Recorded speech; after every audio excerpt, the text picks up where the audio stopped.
Hey y'all, I love making pets. Y'all know that. I do like a pet stream for like an hour a week and I help people with their pets. Many of y'all probably seen the pictures that I've made where I have like all the powers and the talents all on the image of one pet. Like I'll give you an example here of Sir Morgan, which is one of my musket pets. Y'all probably wondering how I do that. What editing software do I use? How do I know that I have an exact clone? How do exact clones work? How do you make them? Well, this video is to explain all of that, and by the end of this, you'll be able to do the exact same thing, so stay tuned. I want to show you one of my other pets real quick. This is a pet that I copy over from Wolf. So if you guys know this trick, you can copy over pets from people, map their pools, and then you'll be able to use the base pets, combine them, and make your own pools, and you'll be able to map out those, and you'll be able to confirm that they have everything that you want. So this is a great tool to use. That being said, let's get started. Alright, so for this video, I'm going to be using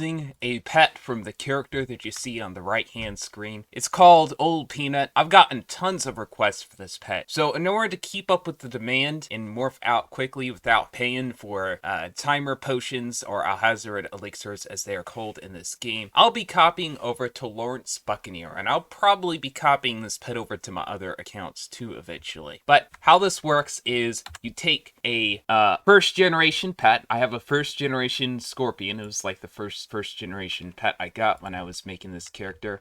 So I'll be using this. A first generation pet, guys, is any pet that is not the result of any morphing. So you can get it from the crown shop, you can get it from packs, you can get it from sending your companions on pet wrangling. It could drop from a boss or, you know, wherever pets drop in the game. Anything that is not the result of morphing, that is not the result of combined pools at all. So if you want a first generation pet, you have to do this quest in order to access this place in the first place. In order to get here without porting in from someone else, do the quest Silly Pet Tricks, okay? You do this quest by going out to Avery's court, going up the steps to where Avery's office is. Right outside, there's this pelican guy called Mickey Dugan. You get the quest from him, okay? But if you've already done the quest and you've, you know, trashed the pet or whatever, as I said, guys, you can get it to drop many places in the game. You can simply buy one from the crown shop. You can get it from a pack. Yeah. So all a first generation pet, guys, all it is a pet that is not the result of combining pools, okay? So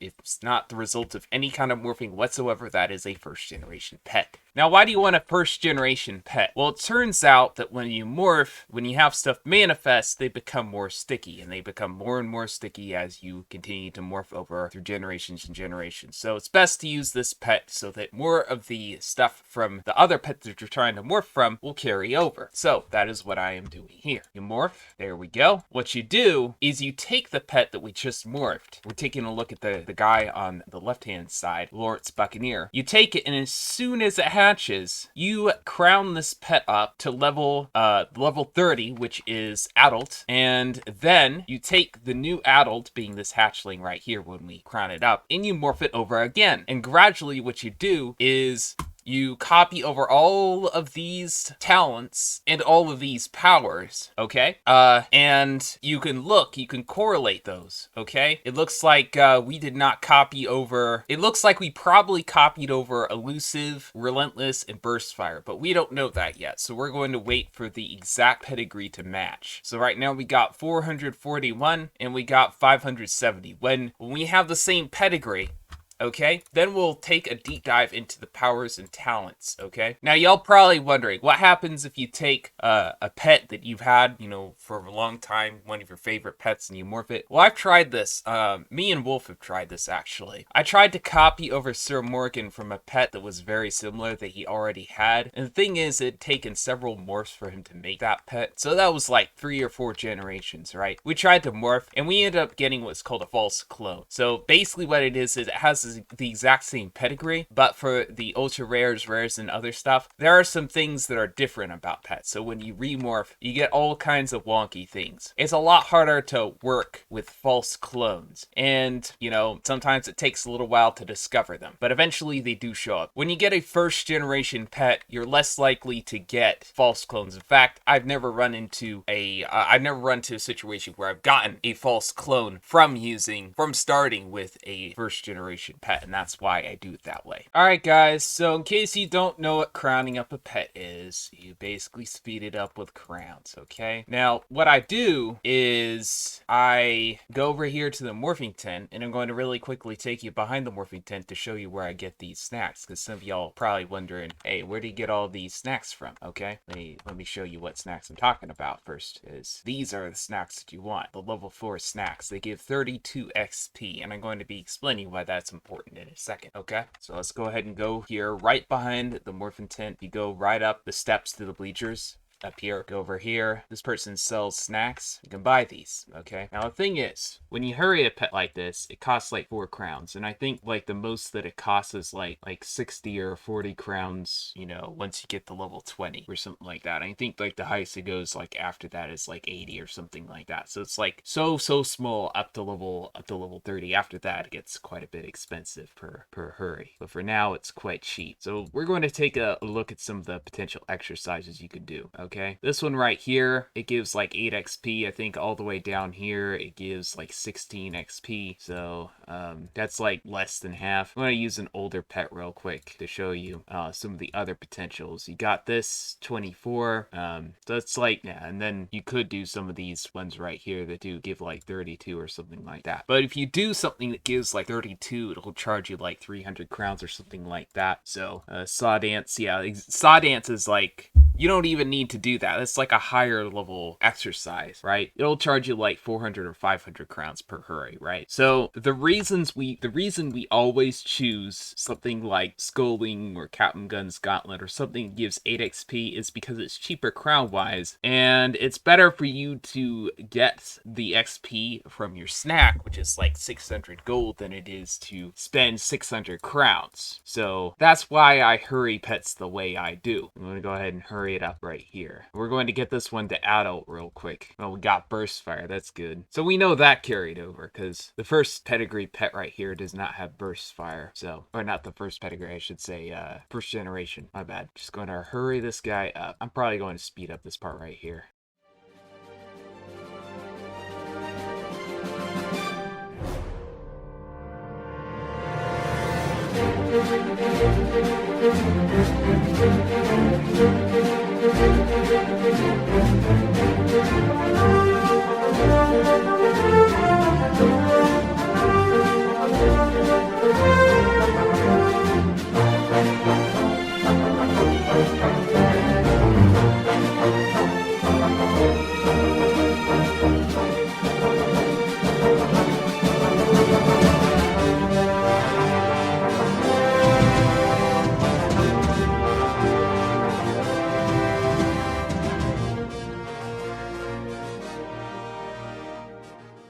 So guys, as you're morphing, there is something that you have to be aware of, and that is getting hard stuck. Now, what do I mean by this? At some point, and this is where it happened for me, it happened on the 3rd morph over. So, as I just explained, you morph a first generation pet, then you get the result from that morph, you train it to adult, then you morph that new adult with, once again, the pet that you're trying to get, or the pool, I should say, that you're trying to get. Wash, rinse, repeat. Now, I did this up to the 3rd time, right? And then I got this pet right here. Then I morphed over to the 4th morph over. And when I did that, I got this pet. Then I morphed over to the 5th pet over, and then I got this pet right here. Now, the thing is, once you notice a pet has the exact same powers and talents like these two pets do, you know, the first time it happens, your pet is basically hard stuck, okay? And what you need to do in order to avoid that, because if we morph this pet over, or if we morph this pet right here, either one of these, and we morph them with old Peanut again, we'll just get a pet with 510 pedigree more than likely,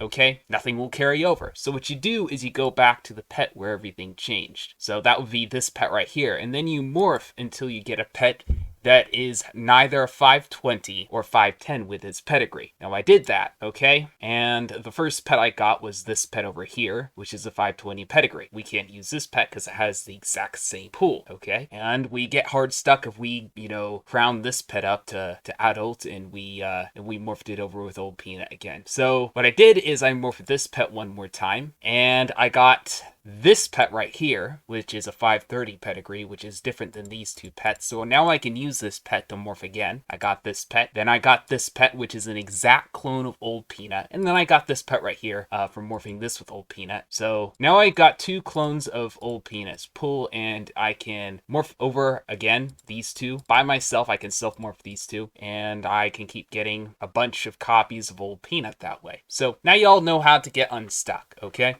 Here is a picture of everything that I have talked about up to this point. I did a total of 10 morphs, so you guys want to take a minute, look at this, because this is what is needed in order to continue on to the next step, which is to map out the entire pool. All right.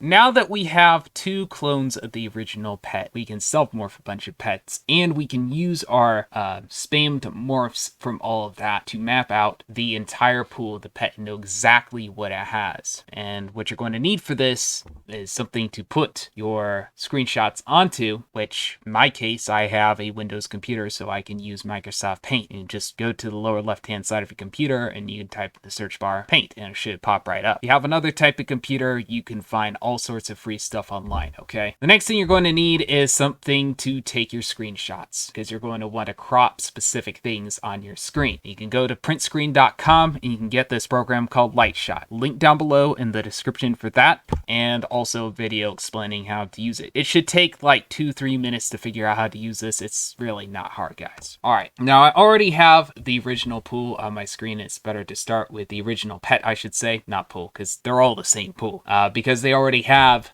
4 talents and 3 powers manifest, so a little less work. But you could also do it with the copies, which in many cases you probably will. So we have the 2 copies right here, so I'm going to go ahead and put what we've already found on them. I'm going to go ahead and put those on the map real quick, and then we will crown up a bunch of pets to level 20. And the reason we do level 20 is because you get a talent at level 10 and you get a power at level 20. So if you crown up 40 or 30 or so pets, then you'll literally be able to see everything that is in the pool, okay? Everything that can possibly get at level 70. So it is much cheaper to crown a pet to level 20 than it is to crown it to level 70, okay? You could probably get literally 25 pets or even more pets done to level 20 for the price it would take to get 1 pet to level 70, okay? So that makes sense, I hope. So we got 2.5 pages of pets that have identical pools, literally identical pools, see? So we're going to use that to map it out. I'm going to go ahead and speed up the footage so you can kind of see the process going on, okay?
Any rate, you kind of get the idea how it's done now. It'll take quite a while for me to get all of these pets to level 20, and I guess at the end of this video I'll just show them all at level 20 and show you the entire pool. But now you kind of get how to do all this, guys. It's pretty much it for this video. If you don't remember how to copy over pets, feel free to come back to this video, go all the way to the beginning, or go to the particular part where I have that nice little diagram laying it all out for you. And I'm come back to this mapping part, map out your pet pool, and yeah, hope this video is helpful, guys. Really enjoyed making these, and I hope to see y'all in the future. That's pretty much it, guys. Peace.